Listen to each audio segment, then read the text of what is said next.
Bonjour à tous, bienvenue dans notre webinaire Heart Leadership University, tout ce que l'on ne vous dit pas sur le métaverse. Donc, je vais avoir le plaisir de me présenter rapidement et de présenter Amel Marc qui nous accompagne pendant l'heure qui vient. Donc, je suis Hélène Le Thénault, directrice du fonds de dotation Jean-Noël Torel, et nous sommes à l'initiative avec d'autres dirigeants d'une université qui vise à aider les dirigeants à décider et innover avec le cœur. À mes côtés, ce midi, nous avons Amel Marc qui accompagne cette université sur les sujets de recherche et notamment de recherche sur les usages du numérique. Amel est consultante indépendante après une magnifique carrière à la fois à la CNIL sur les questions de protection des données individuelles, mais aussi chez Capgemini. Et sa compétence sur l'éthique du numérique nous a beaucoup séduit chez HLU, ce qui explique qu'aujourd'hui, on va vous présenter ce webinaire ensemble. Je vais rapidement, en 3 minutes, vous présenter cette université, pourquoi elle a été créée, ce qu'on y fait. L'intention fondatrice de cette université, c'est de contribuer à préserver l'humanité face aux enjeux du XXIe siècle. Parmi ces enjeux principaux, nous avons identifié le fait qu'un des risques majeurs, ce sont les usages abusif du numérique et potentiellement l'écrasement de la qualité de nos liens humains, de notre liberté de décision et d'action par certains usages du numérique. Pour ne pas plaquer ces idées sans en pouvoir en faire une étude ou une démonstration, nous avons donc lancé des travaux de recherche et une université pour dirigeants dont voici en quelques lignes de la mission. Une université innovante pour révolutionner le leadership à la fois par des parcours de transformation pour dirigeants qui s'appellent Du cœur aux actes, des activités de recherche sur différents volets qui ont trait au leadership ou à la qualité des relations entre les humains et les machines, entre les humains et le vivant, et des activités d'influence sur les imaginaires du leadership. Ensuite, du coup, je peux préciser un petit peu notre champ principal de recherche et de développement qui porte sur ce qu'on appelle l'intelligence du cœur. Pour nous, l'intelligence du cœur d'une personne et également d'un dirigeant d'entreprise, c'est la réunion de 3 aptitudes, l'intuition, l'empathie et le courage. C'est aussi ce qui permet de décider et d'agir dans la vie et dans le monde économique en étant animé par le cœur et inspiré par la vie et pas uniquement par sa dimension cérébrale. Alors, si on poursuit un petit peu dans cette présentation et notamment avec un focus plus précis sur nos activités de recherche, cette université, elle inclut un institut de recherche indépendant où nous avons déjà lancé un certain nombre de projets sur les 2 dernières années. En 2021 et 2022, nous avons travaillé sur la psychologie du dirigeant, sur la sociologie du changement dans les entreprises, avec notamment des acteurs comme le cabinet en stratégie et en gouvernance Profil, avec l'Observatoire des valeurs, fondé par Karine Tartic-Pérou, avec l'IPBC, International Panel on Behavioral Change, avec notamment Stéphane Labranche, qui est sociologue, et avec le cabinet Eranos sur la sociologie des imaginaires. Ces différents projets de recherche sont présents et explicités sur notre site internet pour les plus curieux, mais aujourd'hui, je voudrais surtout vous indiquer que sur cette fin d'année 2022 et pour toutes les années qui viennent, nous allons ouvrir un nouveau champ de recherche dans HLU, un champ de recherche sur le numérique et ses usages. Et c'est pour du coup faire ce webinaire introductif que nous avons choisi de commencer notre série d'activités de recherche et de mise en débat avec un webinaire sur le métaverse avec Amel Marc. Amel, je te passe la parole et on va mobiliser les participants à travers un sondage. Merci Hélène, et ravie d'être parmi vous et ravie de contribuer à cette action avec HLU. Donc pour commencer le webinaire, on a souhaité un peu tester votre appétit et puis tester un peu l'ambiance. Donc on va vous envoyer un questionnaire. Je ne sais pas, Tutui, si tu peux lancer le sondage. Et l'idée est de choisir une des réponses. On va patienter pendant quelques minutes le temps que vous répondiez. L'enjeu étant de savoir quelle est votre réaction par rapport au métavers. Est-ce que vous êtes plutôt je ne comprends rien du tout. Je suis curieux et j'aimerais comprendre quels sont les enjeux dont on ne parle pas. Cela m'inquiète et je pense qu'il faut vraiment s'y opposer. Il y a des opportunités qu'il faut déployer en veillant à déployer des garde-fous pour garder les fous. Et le dernier point, c'est l'avenir. Voilà, il faut y aller, il n'y a pas à réfléchir. Donc soyez spontanés et partagez-nous vos sentiments. Donc on voit quand même que c'est assez mitigé.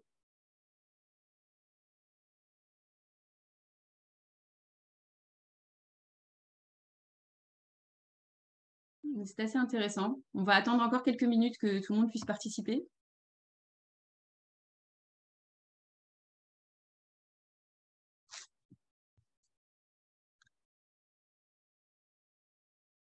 OK.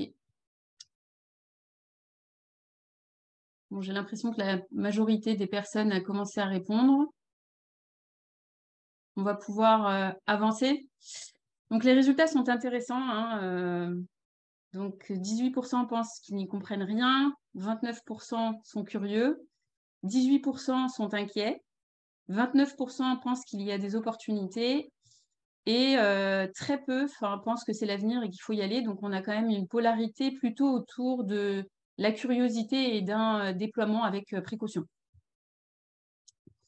Donc, je vous propose de rentrer dans le dur du sujet.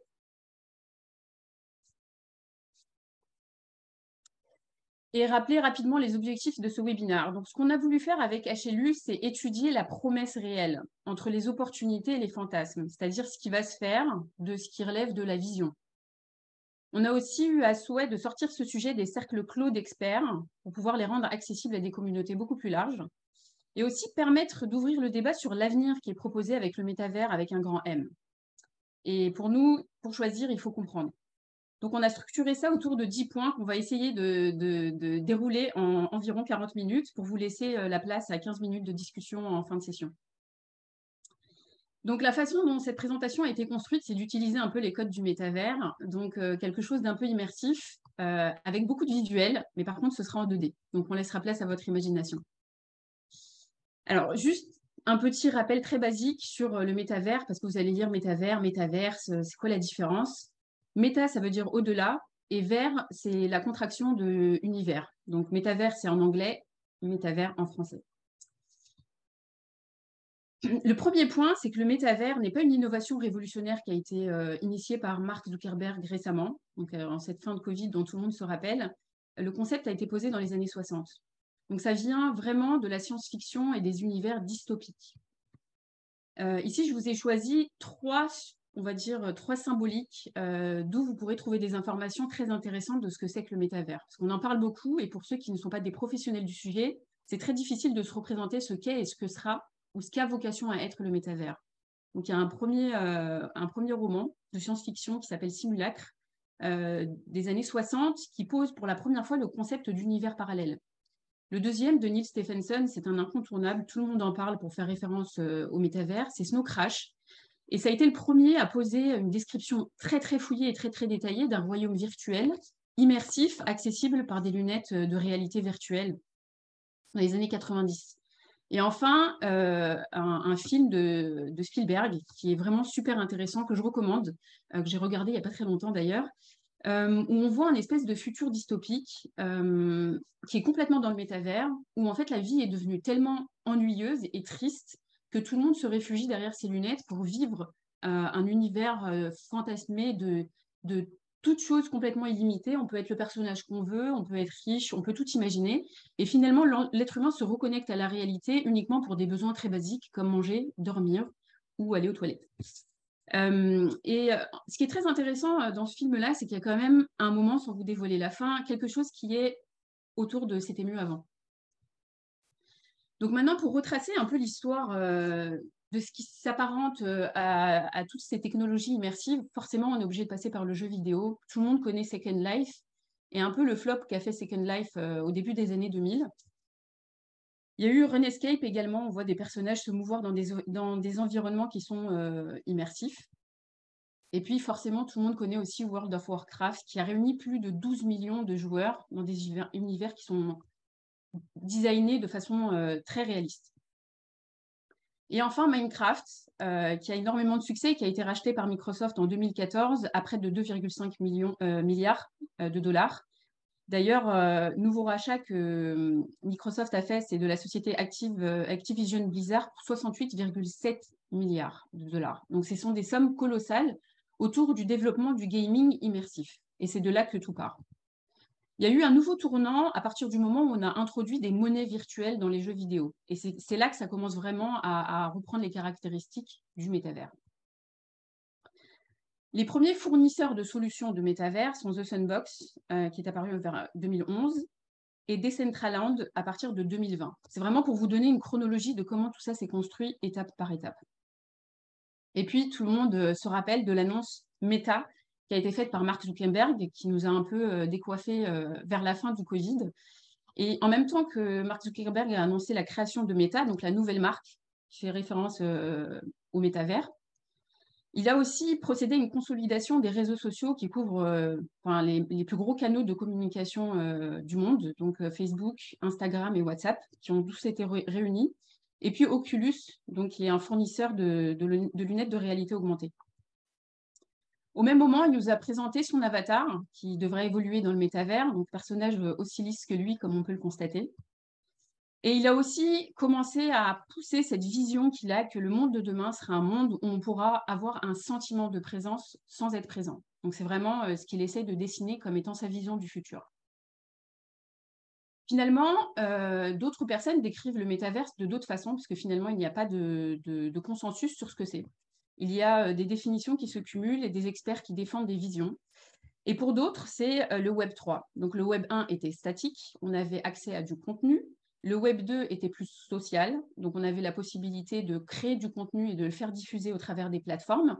Et c'est là que les plateformes se sont énormément enrichies en diffusant ces contenus. Et le Web 3 est un web plutôt communautaire et décentralisé, immersif et participatif.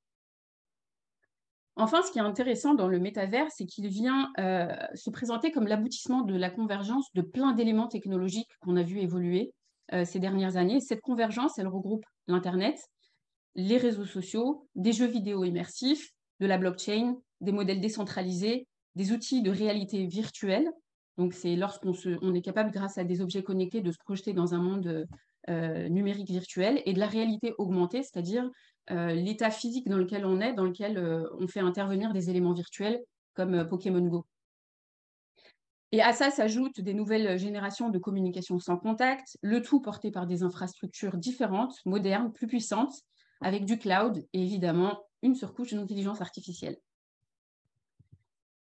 Le cabinet Arthur D. Little est pour moi celui qui a vraiment suivi ces sujets depuis le début et a essayé de les conceptualiser en les schématisant et en créant ces 6 blocs qui sont présentés ici. Donc, une expérience, des interfaces humain-machine, de la réalité étendue, du soft, des logiciels puissants pour faire fonctionner le tout et transformer la réalité en environnement dématérialisé, beaucoup d'infrastructures et ce qu'il appelle des key enablers, c'est-à-dire tout un tas d'outils et de composants techniques qui vont relier tout ça. Ils ont eu aussi la bonne idée de représenter ça différemment pour que ça parle à d'autres personnes que des consultants. Donc, vous avez ici une vision plutôt mieux schématisée. Ce qui est intéressant, c'est la définition qui a été fournie par le World Economic Forum, donc qui est très connu et qui essaye vraiment d'aligner les business de cultures différentes, de pays différents, de secteurs différents, autour d'une proposition de définition unique de ce que serait le métavers, en disant que c'est à partir de cette définition qu'on pourra construire le métavers avec un grand M. Donc pour eux, le métavers, ce serait un environnement qui serait permanent, interconnecté et virtuel, où on pourrait projeter en fait des modèles et des outils sociaux et économiques qui seraient le reflet et le miroir de la réalité. Les utilisateurs, ils pourraient interagir les uns avec les autres ou avec différents univers simultanément à travers de différents outils, des devices, des technologies immersives, tout en s'engageant en fait dans de la création de propriétés et de biens numériques. Donc, ce qu'il faut retenir quand on pense au métavers, c'est une expérience immersive en 3D, de la réalité augmentée, virtuelle ou étendue, plus un accès persistant, c'est-à-dire qu'il n'y a pas d'interruption. Ce n'est pas comme Internet, vous débranchez, vous n'y êtes plus. Là, la vie continue. Et enfin, un élément qui en garantit le succès, c'est de l'interopérabilité, c'est-à-dire une capacité à passer d'univers en univers sans avoir le sentiment de l'avoir quitté. Donc cela sera permis par de la connexion à des systèmes et à différents objets connectés. Ce qui est intéressant pour moi, en fait, ce que le métavers permet et ce qui est innovant, en fait, c'est vraiment un pas de plus dans la relation entre les humains et les machines. Une relation qui commence à se rapprocher, à être vraiment différente et qui pose la question de l'humanisation des machines et de la machinisation des êtres humains, puisqu'on rentre de plus en plus dans cet univers. De la façon dont certains présentent le métavers, ça a l'air d'être un nouvel univers dans lequel on va rentrer, qui est complètement numérique et qui est quelque chose de différent et de parallèle à l'univers physique dans lequel on évolue aujourd'hui. Et pour d'autres, c'est à peu près le contraire, c'est-à-dire que ce seront des capacités techniques et technologiques qui nous permettront de projeter des réalités virtuelles. Donc déjà, la contraction de la réalité virtuelle, c'est assez intéressant, et qui, au travers de lunettes, permettront de donner accès à différents univers étendus. Et puis, puisqu'on ne va pas s'encombrer de lunettes aussi voyantes, il y a une vision qui vise à proposer que finalement on puisse y accéder par des lentilles. Donc ça, c'était une première expérience, une première définition de ce que sont toutes les visions du métavers, des métavers et des expériences métaversiques. Donc là, pour ce deuxième point, ce qu'on vous propose de faire, c'est de réfléchir à comment le développement du métavers vise à étendre l'expérience des jeux vidéo immersifs à d'autres sphères de la vie quotidienne au travers d'objets et d'appareils connectés. Donc, là, c'est pour vraiment vous donner une vision de ce à quoi ça pourrait potentiellement ressembler ou ce à quoi ça a déjà commencé à ressembler. Donc, tout le monde connaît un peu des choses qui existent déjà, comme les simulateurs pour apprendre à piloter des avions, ou alors tous les outils qui ont été créés pour simuler des combats dans le secteur de la défense et de l'armement. Il existe aussi des technologies qui permettent de simuler des catastrophes naturelles ou des catastrophes épidémiologiques qui auraient bien été utiles avec tout ce qu'on a vécu ces 3 dernières années.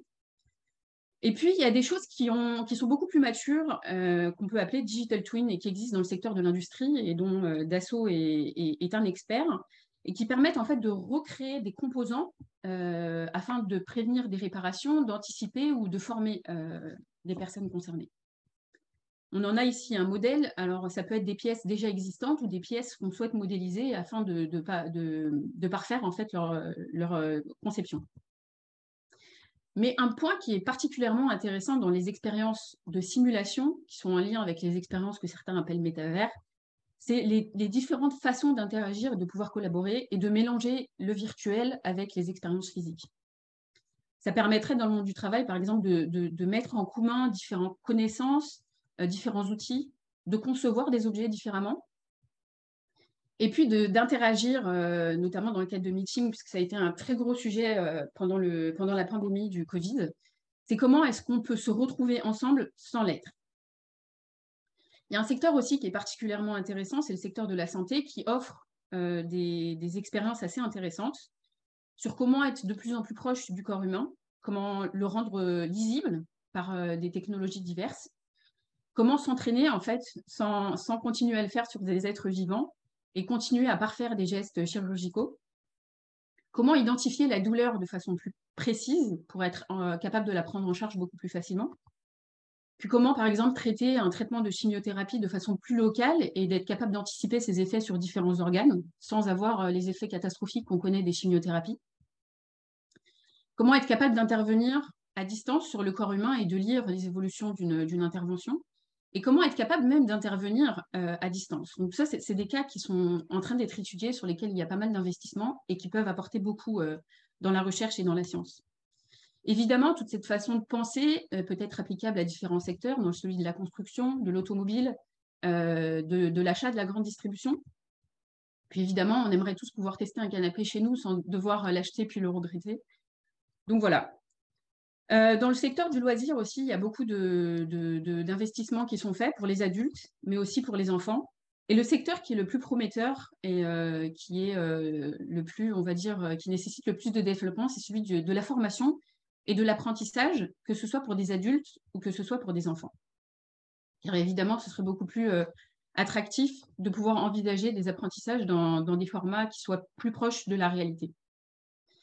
Et le secteur aussi qui présente le plus de potentiel est celui de la culture et de l'accès à la connaissance, de l'accès à la formation dans des formats qui soient beaucoup plus immersifs que la lecture ou que le visionnage de jeux vidéo. À côté de cela, toutes ces expériences qui vous ont été montrées, on sent qu'il y a des confusions entre ce qui pourrait être des environnements de simulation qui sont limités, qui sont sectorisés ou qui sont destinés à des cas d'usage hyper précis, du métavers tel qu'il est présenté avec un grand thème, c'est-à-dire des interconnexions beaucoup plus vastes de mondes virtuels dans lesquels les individus pourraient s'immerger pendant des périodes beaucoup plus longues, et non pas dans des périodes utiles, on va dire, sur des cas d'usage précis. Donc, à côté de ça, il y a aussi différentes théories qui sont en train de se développer, dans le cadre desquelles les métavers, il y en aura qui seront standardisés, standardisables, et d'autres qui resteront avec des modèles de fonctionnement qui seront différents. Et le cumul de ces différents modèles de métavers différents pourront constituer des multivers, et la constitution des multivers amènera vers des omnivers. Bon, là, on est dans des visions futuristes à plus de 30 ans.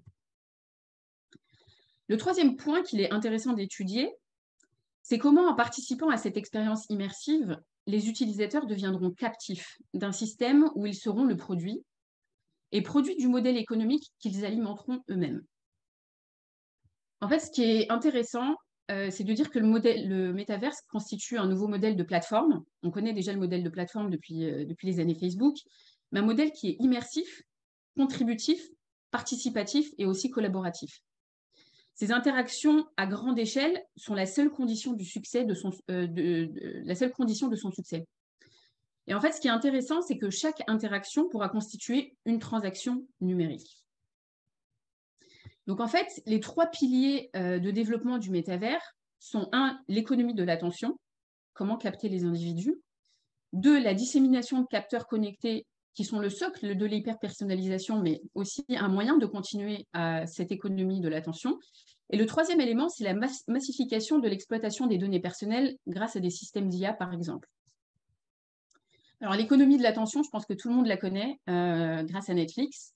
L'idée, c'est de capter l'attention des individus. Et il faut savoir que pour Netflix, son seul concurrent, c'est le sommeil. C'est très intéressant de dire que pour une organisation, son concurrent, c'est le sommeil. Et donc, d'énormes moyens sont développés pour toucher à la capacité cognitive des individus et chercher en fait ce qui les retient, ce qui les stimule, et ce qui fait qu'en fait, on peut rester jusqu'à demain matin à regarder des épisodes d'une série Netflix sans se lasser, sans interruption et sans avoir eu l'impression que le temps était passé, et parfois que la nuit entière était passée. Ben, il en va de même pour le métavers. Tout l'enjeu, ça va être de continuer à capter, à maintenir l'attention et à garder les individus stimulés sur de longues périodes. Le deuxième aussi élément qui est très intéressant, en fait, c'est comment est-ce qu'on va lire les besoins des individus, comment est-ce qu'on va continuer à les garder engagés dans ces modèles, et en travaillant encore plus et à un degré beaucoup plus fin dans l'hyper-personnalisation. Parce que dans le monde tel qu'on le connaît aujourd'hui, on partageait les informations telles qu'on souhaitait les partager, et on était connu pour ce qu'on avait partagé. Et dans le cadre du métavers, on va rentrer dans une individualisation, dans une personnalisation, une identification qui va être à un degré beaucoup plus important. Pourquoi? Parce qu'on va toucher aux éléments du corps et parce que l'enjeu, ça va être de reconnaître vos sensations, vos émotions, vos pensées, d'être au plus proche de vos cellules. Et pourquoi pas au plus proche de votre cerveau. L'enjeu étant de pouvoir le lire et de développer en fait toute cette neuroconnaissance où il n'y aura plus besoin d'avoir cette différence entre ce que vous voulez dire et ce que vous pensez réellement. Ce qui est intéressant, c'est que toutes ces données, tous ces modèles vont se consolider autour de plateformes qui vont être plus vastes, plus puissantes. Et le traitement des données va être le vecteur majeur en fait de l'expansion de ces modèles. Ce qui est intéressant aussi, c'est que tout un chacun pourra devenir un producteur et un consommateur de données. La question qu'on se pose tous, c'est où est le modèle économique? Comment est-ce que ça va fonctionner et comment est-ce que ça va tourner et comment est-ce que ça va générer une économie virtuelle qui sera un doublon en fait de l'économie réelle, mais qui a aussi vocation à être interdépendante avec celle-ci. Donc ça pose déjà une question de cohérence et une question d'articulation. Alors évidemment, on parle des monnaies virtuelles et des cryptos, en fait, comme support de ce modèle économique, avec toutes les questions que ça pose sur la régulation des cryptos dont tout le monde parle et dont tout le monde ne cesse de parler, encore plus depuis les récentes difficultés qu'a connues FTX, par exemple, qui vient questionner à de nombreux aspects la stabilité, la régulation et la conformité des monnaies virtuelles. Le deuxième sujet qui est très intéressant, en fait, c'est le fait de repenser la capacité de propriété dans un univers virtuel, puisqu'on ne possédera plus comme on possède aujourd'hui. Et on se pose beaucoup de questions, en fait, sur le caractère non fongible en fait, des biens, des propriétés dans le domaine numérique. Pour faire juste une petite explication, l'argent, c'est fongible. Vous pouvez remplacer un billet de 20 € par un autre billet de 20 €. Les NFT, les non-fungible tokens, ce sont des biens immatériels qui sont uniques et dont la valeur croît avec leur succès dans les réseaux. Et ils sont réplicables à l'infini tout en restant forever attachés à la personne qui les a constitués. Donc, ce sont des nouveaux modèles qui sont en train de se développer et qui sont en train d'être, on va dire, dont les personnes sont en train de s'approprier. Le quatrième point qui est aussi intéressant, c'est que l'économie du métavers est aujourd'hui purement spéculative et que les modèles économiques sont encore embryonnaires et parfois le ROI est illusoire. L'idée ici, c'était de faire un petit peu un tour d'horizon sur les promesses en termes de marché du métavers pour essayer de comprendre où est-ce que ça se situe et faire le parallèle avec où est-ce qu'on en est aujourd'hui. Donc Bloomberg avait fait une étude en 2021, enfin c'était pile il y a un an, et avait projeté que le marché du métavers s'élèverait à près de 800 milliards de dollars en 2024. Et si on regarde un peu le détail des chiffres, on se rend compte que en fait, la moitié serait dédiée à tout ce qui concerne le gaming, donc le jeu vidéo. Emergent Research, qui est un autre cabinet, a prédit que d'ici 2030, on serait à peu près 1600 milliards en termes de valeur concernant la taille de ce marché-là. Avec plein de combinaisons, évidemment, autour de modèles de plateformes ouvertes, faisant appel à de la blockchain, et aussi stimulé en fait par l'augmentation des besoins numériques et des demandes de produits numériques.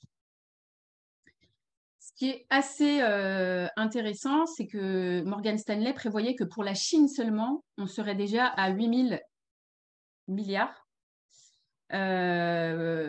concernant l'opportunité du métavers. Le Gartner, qui fait quand même des prédictions qui sont toujours plus mesurées, prévoit que d'ici 2026, 25% des individus passeront au minimum 1 heure par jour dans le métavers.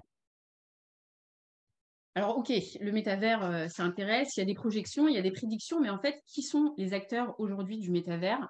Et j'aime bien cette infographie parce qu'elle vous reflète en fait toute la complexité, toute la fragmentation de ce marché, avec tout un tas d'acteurs qui interagissent et qui interviennent sur différents segments du métavers. Donc, il y a ceux qui sont chargés de fabriquer et de créer l'expérience utilisateur, ceux qui sont chargés de notifier en fait l'existence de services, donc c'est tout ce qui concerne les services de pub, ceux qui vont favoriser les services de création de contenu, ceux qui vont fournir des logiciels pour animer les transitions réelles virtuelles, ceux qui ont vocation à créer des communautés qui sont décentralisées, distribuées, basées sur des structures démocratisées et sans permission. Donc, c'est vraiment toute la philosophie de la blockchain. Et ceux qui fourniront le matériel informatique qui sera utilisé. Donc, ça peut être des mobiles, des lunettes intelligentes, des capteurs divers, pour faire cette interface avec l'humain. Et enfin, tout ce qui est infrastructure, semi-conducteurs, le cloud, les réseaux de télécommunications et toute la couche technique en fait, du métavers. Déjà, en fait, quand on voit tout ça, on peut se poser la question de comment ils vont interagir les uns avec les autres, puisque la promesse du métavers, c'est une expérience de bout en bout. La question qu'on peut se poser aussi, c'est qui sont les clients du métavers? Il y avait vraiment cette hype l'année dernière quand il y a eu le lancement par Mark Zuckerberg, ou le relancement plutôt. Et en fait, par exemple, Republic Realm, qui est un acteur justement du métavers, a investi 4,3 millions de dollars pour s'acheter une parcelle de terrain dans le métavers. Je pose la question de okay, ça ressemble à quoi une parcelle et à quoi ça peut servir? Et puis, des grands acteurs du conseil, notamment du conseil informatique, se sont également lancés dans ces campagnes-là, comme Accenture ou Capgemini, qui est une structure que je connais bien, qui a lancé des premiers programmes de recrutement dans le métavers. On a aussi Adidas, qui a créé ses premiers NFT, et Burberry, dont tout le monde connaît les imperméables, et qui a commencé à fabriquer en fait, des vêtements pour les avatars dans le métavers. Des choses un peu plus concrètes et pragmatiques, le Crédit Agricole a lancé son premier espace dédié à ses collaborateurs. Et on a aussi l'État pontifical qui a signé un accord cadre pour construire en fait, des activités métaversiques autour de l'Église. Et par contre, celui que j'ai retenu qui m'a beaucoup amusé, il est intitulé le Métaflop. C'est le métavers qui a été lancé par l'Union européenne pour un montant de pas loin de 400 000 euros. Je lis le commentaire parce que j'ai trouvé assez amusant. Des trombones, une voix robotique et 10 clampins. Donc, la réalité du succès du métavers est vraiment très négative. Ça a été très déceptif, beaucoup de déceptions. Pareil, Fortune avait dédié un article à Mark Zuckerberg, dont le métavers a été critiqué par ses propres employés, en disant que finalement, c'était un monde vide et triste. La question qui se pose donc est celle de la possibilité d'une bulle, en s'interrogeant sur finalement, est-ce qu'il n'y a pas eu une surenchère au métavers, et est-ce que finalement, ce n'est pas une économie qui est en train de montrer aujourd'hui ses limites et qui pose de sincères questions sur son utilité. Le Gartner, et je conclurai avec une citation du Gartner qui a fait son rapport annuel autour de la hype cycle for blockchain, Web3 et normalement c'était AI aussi. Ils expliquent que finalement, il faut être très vigilant parce que l'adoption du métavers est naissante et particulièrement fragmentée. Il faut être vigilant en fait lorsqu'on investit dans certains métavers car il est vraiment aujourd'hui encore beaucoup trop tôt pour savoir si ce sont des investissements qui seront judicieux sur du long terme et qu'on est encore en ce moment dans une phase d'apprentissage, d'exploration, de préparation, tout de même pour un métavers qui vise à être une option pour le futur. Ils alertent aussi sur les risques potentiels financiers et réputationnels qui sont encore aujourd'hui, qui doivent être encore sujets à caution et à prudence. Le 5e point concerne l'idée suivante, c'est que le développement d'un métavers mature, interopérable et éthique n'est aujourd'hui encore qu'un fantasme. Comme je viens de le dire, on n'en est encore qu'au début, parce que la technique, elle montre depuis plusieurs années des limites qui, pour certains, selon certains, sont encore infranchissables, même si, quand vous repensez à l'infographie que je vous ai montrée tout à l'heure, si pris isolément, certains acteurs ont développé des technologies très pointues, très performantes. C'est pour ça que je pense qu'il faut toujours réfléchir le sujet du métavers en 2 temps, donc penser à la vision, donc ce qu'on nous projette pour le futur, de ce où on en est aujourd'hui. Donc, si on écoute un peu les experts du sujet, John Kamak est l'ancien Chief Technology Officer d'Oculus. Donc, Oculus, c'est la filiale de Meta qui s'occupe de développer les lunettes de réalité virtuelle. Et il pense qu'on avance beaucoup trop vite parce que des choix technologiques majeurs doivent être faits, ils doivent être pensés, ils doivent être réfléchis parce qu'ils ont des conséquences. Et aussi parce qu'il estime que Mark Zuckerberg a lancé le projet de Meta un peu trop vite parce que le projet n'est pas encore prêt. À cela, si on s'interroge un petit peu sur où en sont les développements techniques et quelles sont les limites, elles sont de plusieurs sortes. Déjà, comme je l'ai montré tout à l'heure, le système métavers est encore siloté et fragmenté par application. Il n'y a pas encore un niveau d'interopérabilité satisfaisante pour envisager une vision du modèle global, décentralisé et interopérable. Il y a encore des chasses gardées par certains acteurs qui bénéficient en fait de leur position sur le marché numérique. La création des contenus et aussi des avatars est encore techniquement complexe. Et il y a beaucoup d'enjeux, notamment ceux de cybersécurité dont on reparlera tout à l'heure, qui sont très largement sous-estimés.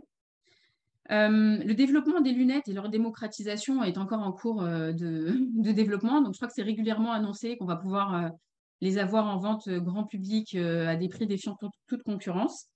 Puis il y a la question du temps de latence, en fait, qui détruit un peu cette sensation d'expérience complètement digitale. Le temps de latence, c'est le temps qu'il y a entre le moment où vous faites un clic et le moment où il se passe quelque chose en face de vous. Et enfin, il existe aujourd'hui une myriade d'expertises qui sont requises pour construire cet univers tel qu'il est envisagé ou tel qu'il est fantasmé ou projeté et qui ne sont pas encore aujourd'hui disponibles sur le marché. Je m'arrête juste un petit peu sur le sujet de la cybersécurité, sachant qu'on essaye aujourd'hui, et je pense qu'il n'y a pas une journée qui passe sans qu'une organisation soit victime de cyberattaques.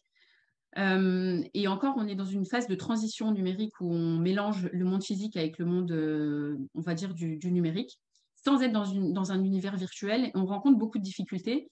Là, il s'agirait de dire que si on rentre dans un univers qui est de bout en bout complètement numérique, on augmente de façon colossale les risques associés.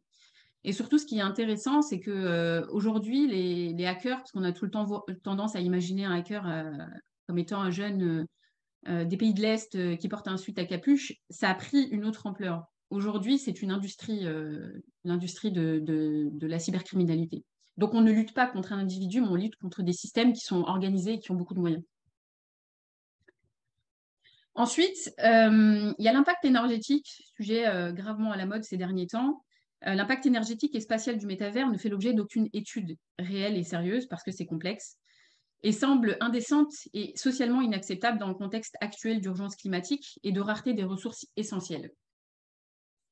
Donc, si on se projette encore dans ce monde de la ville virtuelle, étendue, hyper connectée, puissante, dans laquelle on peut se projeter, rentrer et sortir, en fait, on va être confronté à quelque chose qui va très vite devenir problématique, puisque ça veut dire qu'il faudra envisager d'augmenter par 1000, par un facteur 1000, la puissance de calcul des machines qui seront nécessaires pour maintenir cet environnement dématérialisé, à un moment où en fait on se pose tous la question de comment faire des économies, comment réduire notre impact, comment réduire l'impact énergétique, la consommation des uns et des autres, ou même des classes qui autrefois étaient plutôt aisées et vivaient dans l'abondance doivent se poser des questions sérieuses sur comment gérer son impact énergétique.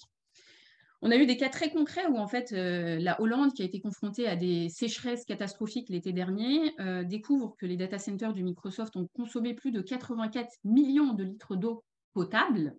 Et j'ai choisi Microsoft, mais j'aurais pu choisir d'autres acteurs dont les data centers consomment.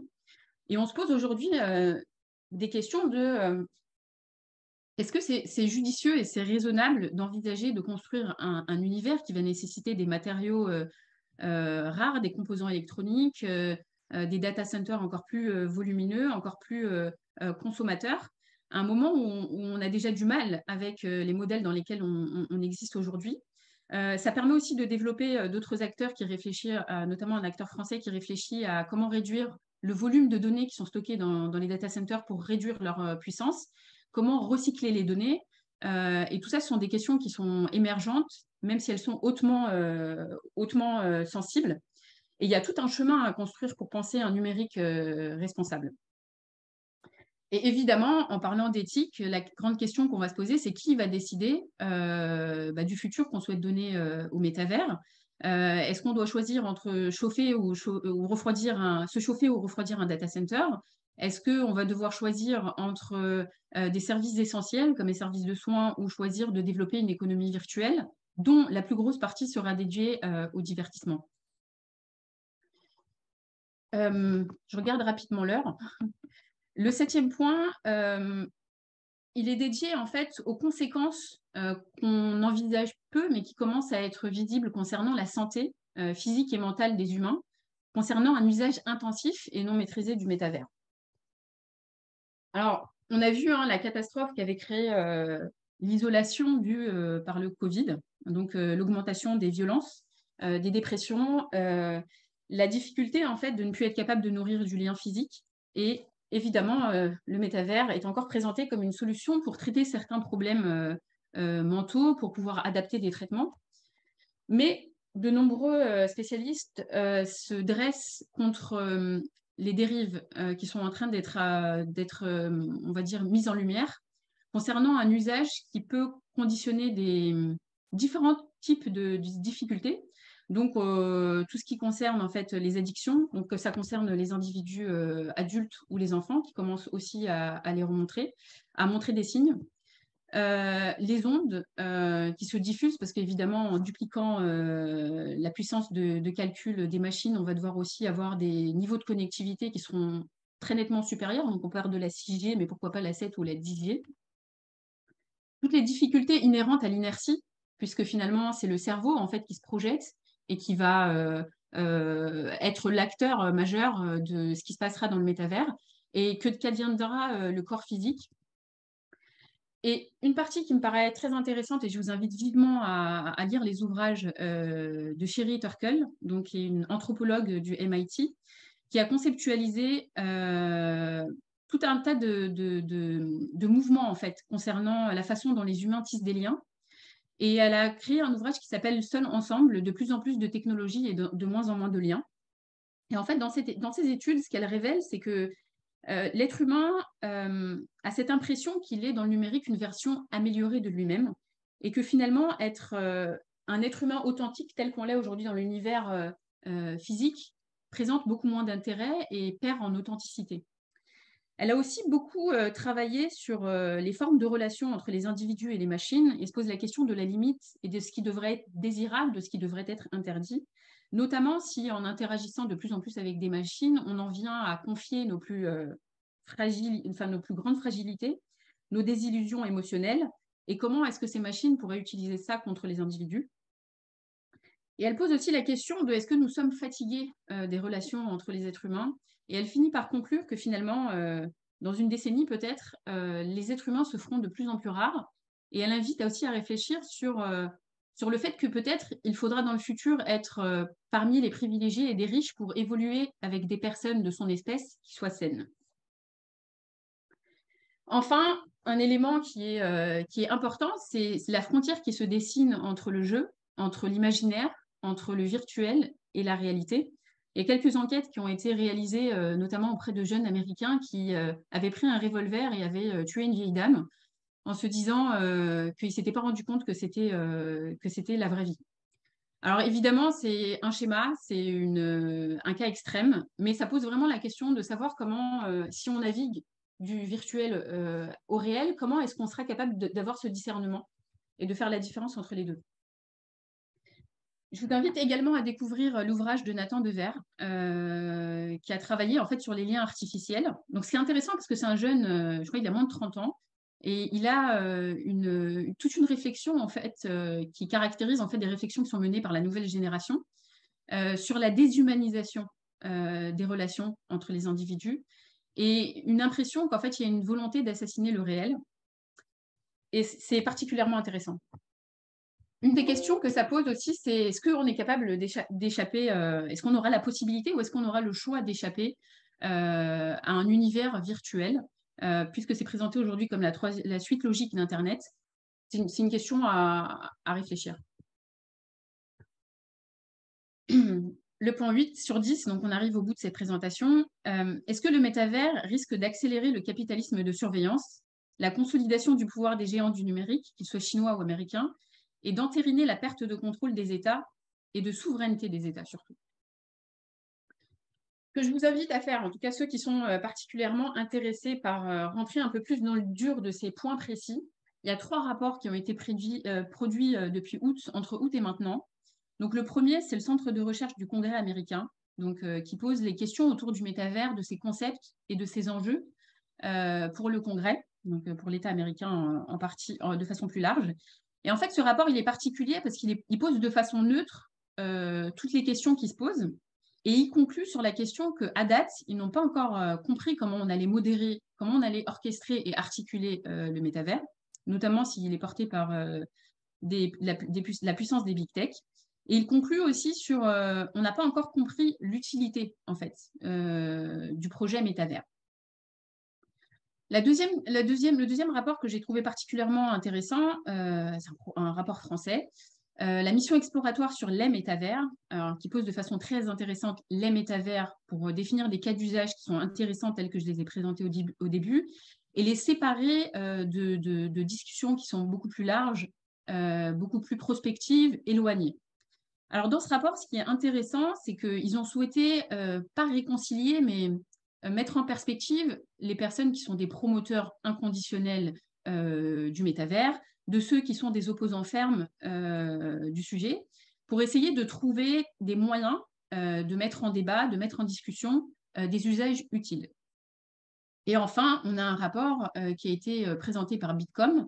Donc, c'est une organisation allemande qui regroupe plus de 2000 intervenants du secteur du numérique qui ont mené des réflexions.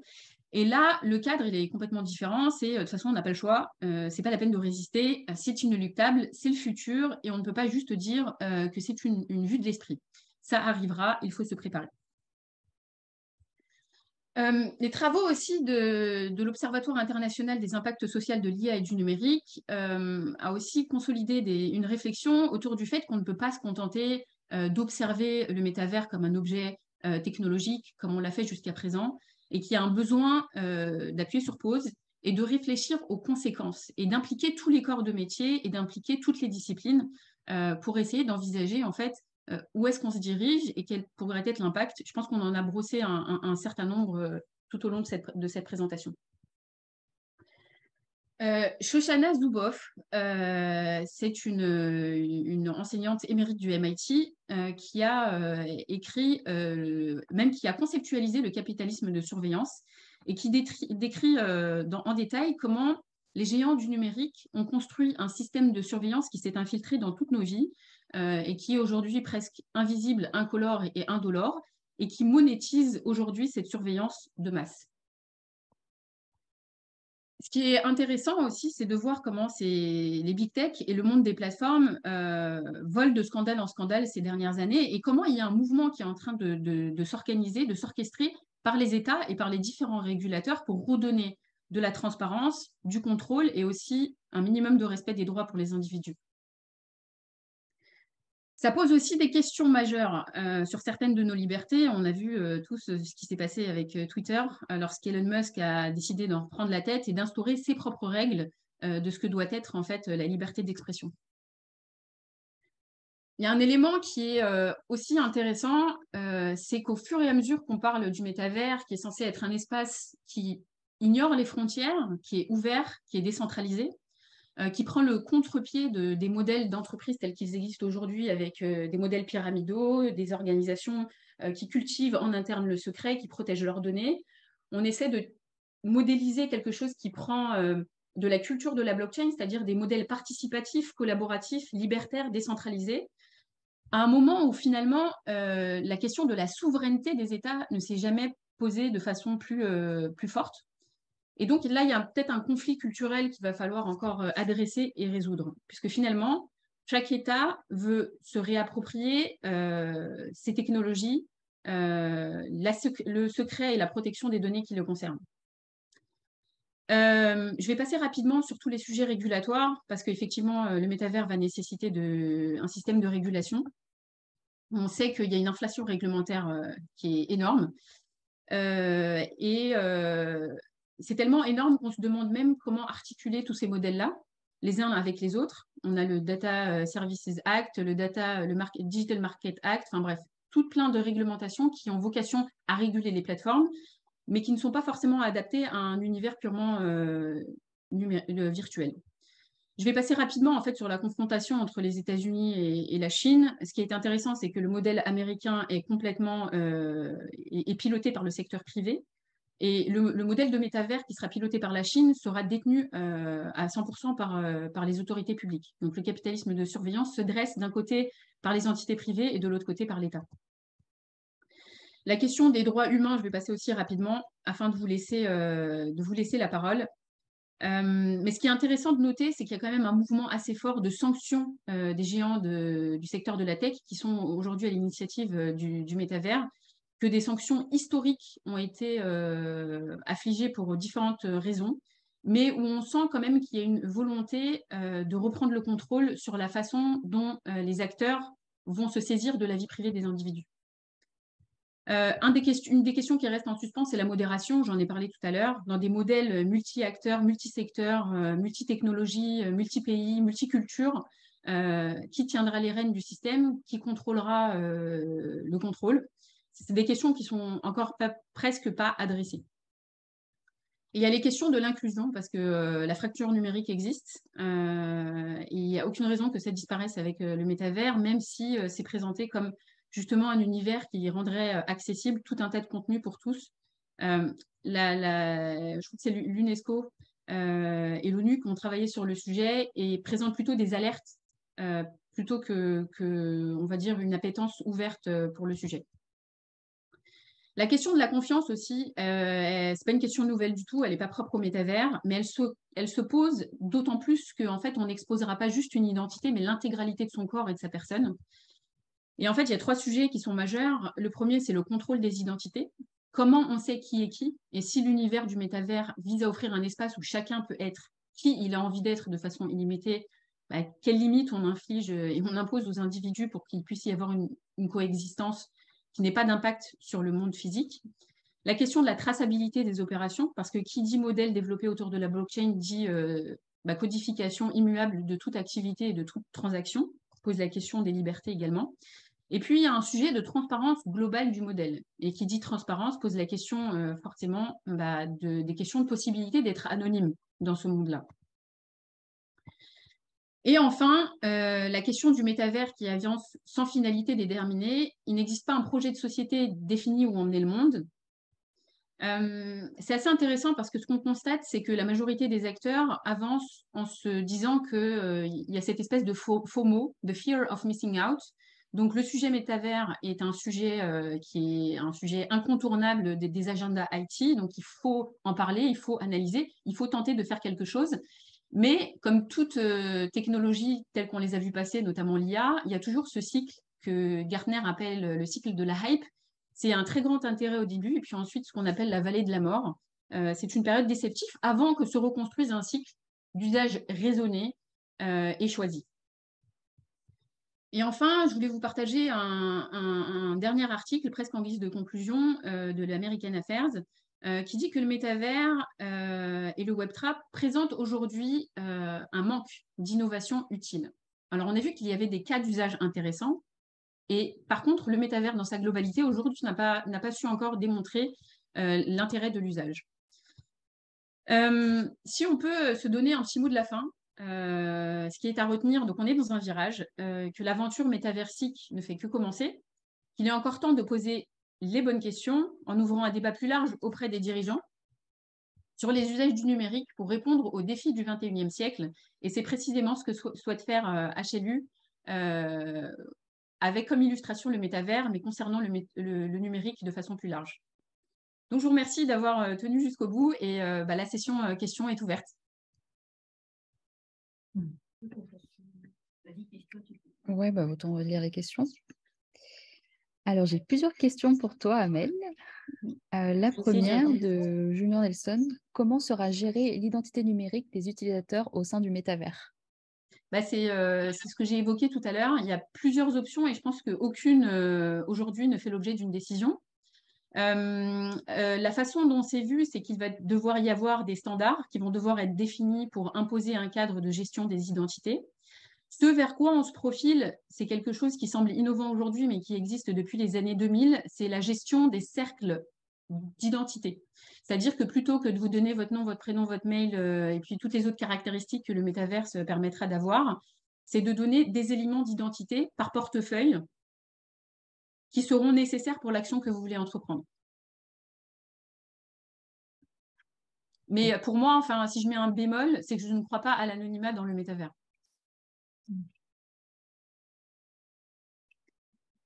Alors, question suivante de Quentin. Je me pose la question de l'intérêt de ce que vont y trouver les utilisateurs. Jusqu'à présent, les quelques initiatives ont, à ma connaissance, eu assez peu de succès. Oui, je pense que je l'ai abordé tout à l'heure. Mais il faut aussi être vigilant avec les cas d'usage qui ont été présentés. On n'est aujourd'hui qu'au début et je pense que c'est en construction et que les efforts aujourd'hui sont faits non pas sur l'intérêt, mais plutôt sur l'expérience. C'est-à-dire comment est-ce qu'on peut rendre l'univers le plus réaliste possible et l'expérience la plus réaliste possible. Et justement, ce qu'on souhaitait discuter avec HLU aujourd'hui, c'est à quoi ça pourrait servir d'utile et d'intelligent. Alors ensuite, oui. Ensuite, j'ai une question de Louis. Je m'interroge sur la différence entre la réalité virtuelle et le métavers. J'ai l'impression que le métavers n'est qu'une verre connectée. Y a-t-il une vraie différence ou assiste-t-on à un glissement sémantique qui tiendrait en partie du coût marketing? Je pense que ça peut être partiellement vrai, mais comme je l'ai dit tout à l'heure, tout le monde a sa propre définition des concepts. Alors, pour certains, la réalité virtuelle, c'est l'accès à des lunettes qui t'emmènent dans un univers. Pour d'autres, c'est l'inverse. C'est ce que j'ai décrit en début. Il n'y a pas d'unanimité, mais je suis d'accord qu'il y a des glissements sémantiques. Ensuite, j'ai une question de Florence. J'ai toujours un peu du mal à comprendre concrètement à quoi ça ressemble vraiment, vs ce qu'on nous promet. 2 exemples que tu as donnés, Amel. Le premier, essayer un canapé. Comment le métavers peut me permettre de savoir si un canapé est confortable pour moi? Et deuxième exemple que tu as donné, la gestion de la douleur. On sait encore mal comment fonctionne la douleur, comment des applications techniques pourraient nous aider à comprendre. En fait, c'est tout le sujet des capteurs. C'est ce qu'on disait tout à l'heure. Rien de tout ça ne pourra être possible sans des capteurs qui nous collent au corps suffisamment pour pouvoir transformer des sensations en une expérience. Donc, tant qu'on en est là, on en est encore dans des projections très futuristes. Ensuite, j'ai 2 questions de Cindy. La première, est-il raisonnable de continuer le projet métavers en pleine crise énergétique et climatique? Data center, équipements informatiques, etc. ne sont pas très écologiques. 3 petits points. Voilà. Je pense que j'y ai répondu aussi à celle-ci. Ouais. En Et tout cas, j'ai mon point de vue.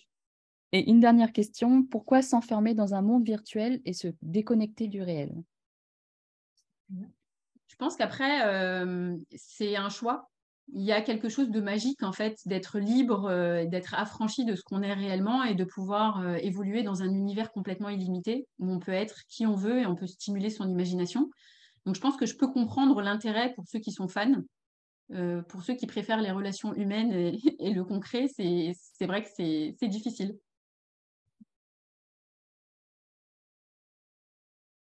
Eh ben, écoute, je pense qu'on arrive au bout des questions. Je ne sais pas si... Oui, j'ai une dernière réaction que je peux vous lire. Ce n'est pas une vraie question. Merci pour ces... de toute façon, oui, tout le monde peut voir dans le chat.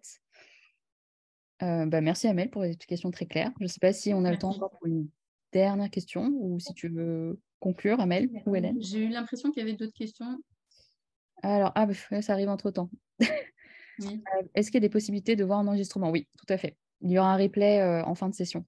Et j'enverrai un lien à tous les inscrits, sans problème.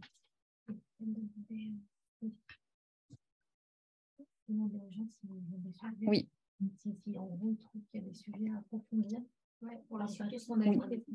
Est-ce que par la suite, il y a des sujets que vous aimeriez qu'on approfondisse? Question très ouverte, ça nous intéresse. C'est la liste de Noël, il faut y aller là. Exactement. Là, j'ai des coups de merci à Mel pour cette excellente présentation. Bravo, super complet. Non, pas de questions dans votre liste du Père Noël? Ah, est-ce qu'on peut parler des effets nausées, etc. J'aurais bien aimé, mais c'était court. Les troubles de la vue, Pascal, aussi. Les différences de perception quand tu passes trop de temps dans un univers virtuel et que tu reviens dans le monde physique, ça a des effets. Un temps de réadaptation. Ouais, l'impact sur le... Aminata, comment des garde-fous peuvent être posés? Alors oui, c'est la même chose que la gouvernance de l'Internet. Je pense qu'il va y avoir toute une courbe d'apprentissage. Ça laisse perplexe sur le futur de la société, oui. Alors, on pourra faire une session sur l'impact environnemental. C'est un sujet vaste en soi.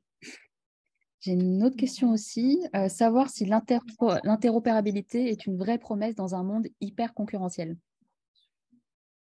Alors, c'est parce qu'on essaye de penser le futur avec le monde d'aujourd'hui. Mais si tu penses que le futur, ce sera de l'hyperconnexion et de l'interconnexion, ce que je disais tout à l'heure, hein, les sociétés d'aujourd'hui, elles fonctionnent, tu sais, avec le modèle du château fort où tu caches ton trésor à l'intérieur. Et en fait, il y aura des nouveaux modèles économiques qui vont se créer avec cette économie du métavers. Et donc, ça va inviter à repenser qu'est-ce qu'une entreprise numérique, quelles sont ses frontières, comment est-ce qu'elle fonctionne. On peut peut-être conclure avec une dernière question de Florence. Est-ce qu'il y a des acteurs du métaverse qui s'intéressent au rapport à la nature, exemple, promesse de pouvoir aller nager avec les baleines ou au pôle Nord, etc. Tu veux dire dans le virtuel? C'est-à-dire que tu vas avoir tu es allongé sur ton canapé et tu nages avec une baleine? Oui, ça existe déjà, ça. Oui, oui. Ça existe. Voilà, je pense qu'on est bon en termes de timing et de questions. Eh bien, écoutez, merci beaucoup. C'était un plaisir de faire ce premier webinaire et cette première série. Merci à tout le monde pour la participation. Et puis, à bientôt pour un autre épisode. Merci à tous. Merci, au revoir. Avec plaisir. Au revoir.